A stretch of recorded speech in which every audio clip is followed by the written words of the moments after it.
Majapahit yang diambil dari nama buah maja dan rasa pahit dari buah tersebut. Majapahit merupakan kerajaan Hindu-Buddha terbesar di Indonesia yang berdiri pada abad ke-13 sampai abad 16. Majapahit didirikan oleh Raden Wijaya pada tahun 1293 Masehi. Om Swastiastu. Halo guys. Di sini kami akan membuat video sejarah tentang kerajaan Majapahit dan sosok perempuan di balik kejayaan kerajaan Majapahit. Nah, pernah dengar kan kata pepatah, tak kenal maka tak sayang? Jadi, perkenalkan nama saya Niputu Nianggari Putri, nomor absen 32. Di samping saya, perkenalkan nama saya Nilo Putri Intanari Santi, absen 27. Perkenalkan nama saya Niwayandian Septiani, nomor absen 34. Perkenalkan nama saya Niningah Widiawati, nomor absen 28. Perkenalkan nama saya Putu Wiswuradi Pratama, nomor absen 13. Perkenalkan nama saya Iman dari Setanugraha, nomor absen 10. jadi stay tune terus video kita ya. Jangan lupa like dan juga komen. Dadah! Dah!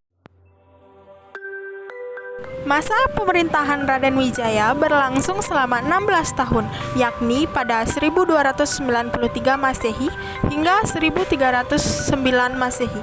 Sejarah berdirinya kerajaan Majapahit bermula dari permohonan Raden Wijaya kepada Jaya Katuang untuk membuka hutan di daerah Tarik.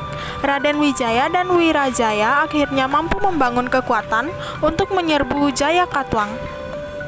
Pasukan tersebut sebenarnya hendak menyerbu Raja Kartanegara yang telah dibunuh oleh tentara Jayakatwa oleh Raden Wijaya dan Wirajaya. Pasukan Tartar diajak bekerja sama. Raden Wijaya lantas mengambil alih kekuasaan dan memimpin wilayah Jawa dari Majapahit. Semua diangkat menjadi Raja Majapahit. Raden Wijaya terlebih dulu mengusir pasukan Tartar. Kerajaan Majapahit mengalami masa keemasan ketika dipimpin oleh Hayam Wuruk. Cucu Raden Wijaya ini memerintah pada 1350 Masehi hingga 1389 Masehi. Masa kejayaan kerajaan Majapahit disebut tak terlepas dari peran Gajah Mada. Saat penobatannya, Gajah Mada bersumpah untuk menyatukan Nusantara di bawah Panji Majapahit.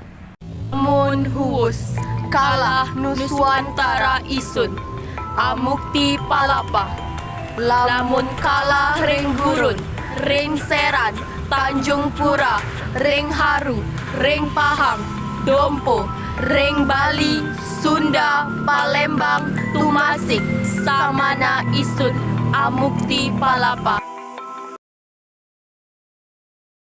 Halo guys, kalian tahu nggak fun fact tentang kerajaan Majapahit? Oh, tahu dong, pastinya Sumpah Palapa kan? Bukan. Kalau nggak Sumpah Palapa, pasti rajanya yang terkenal itu. Siapa ya namanya? Hayam Wuruk kan? Hayam Wuruk nggak? Bukan. Lah, Siapa? Jadi gini loh, ternyata ada sosok perempuan yang jadi dalang dari kejayaan kerajaan Majapahit itu. Nah, namanya itu Diah Dewi Gayatri Kumara Rajasa. Kalian tahu nggak? ya kok aku nggak pernah denger ya? Ya kok aku baru denger ya? Oh iya ya, aku juga baru dengar. Nah, maka dari itu sekarang bakal aku ceritain. Kita cerita sambil jalan ya, biar nggak bosan.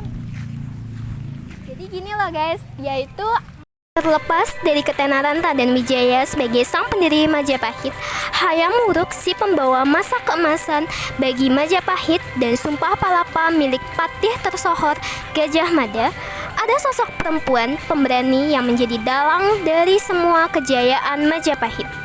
Hidup dalam abad ke-13, berasal dari kerajaan Singasari, Putri Kertanegara, Raja terakhir Singasari. Diah Dewi Gayatri Kumara Rajasa adalah istri Raden Wijaya, Raja pertama Majapahit. Dari pasangan ini, lahir keturunan yang mewarisi kerajaan Majapahit, yaitu Tribuana Tunggadewi hingga cucu mereka Hayam Wuruk. Kisah hidup Putri Gayatri syarat dengan intrik, pembunuhan, dan pemberontakan yang terjadi dalam lingkungan kerajaan masa lalu. Peristiwa itu terjadi ketika istana Singasari diserang oleh pasukan Kediri, sehingga menewaskan kedua orang tuanya. Selama penyamaran, dia berhasil mendapat banyak informasi, sekaligus menyusun strategi membangkitkan kerajaan peninggalan orang tuanya yang sudah hancur. Ambisinya kembali mencuat setelah bertemu dengan Pangeran Wijaya, lelaki yang juga berhasil menyelamatkan diri dari serangan pasukan Kediri. Ketika Pangeran Wijaya masuk ke Kediri sebagai pasukan yang menyerah dalam sebuah arak-arakan, dia menatap Gayatri. Dia pun menyusun strategi dengan membangun kekuatan dari Madura. Mereka mempersiapkan penyerangan ke Kediri, bersekutu dengan pasukan Cina Mongol yang mendarat di Jawa pada 28 Maret 1293 Masehi. Akhirnya ditaklukkan pada 29 April 1292. Gayatri pun diselamatkan oleh Wijaya dan dibawa oleh Majapahit untuk Depristi. Gayatri adalah think tank di balik masa paling cemerlang dalam sejarah Nusantara, yakni Majapahit era Tribuana, Tunggadewi, dan Hayam Wuruk yang dibantu Gajah Mada. Sang patih Gajah Mada digembleng oleh Putri Gayatri tanpa melihat asal-usul dan latar belakangnya. Dia meninggal dengan tenang pada 1350 di usia 76 tahun. Di saat sang putri Tribuana turun dari singgasana dan menyerahkan kekuasaan kepada putra mahkota Hayam Wuruk. Sang Raja Peti didarmakan di Kamal Pandak dan di Banyalangu pada 1362.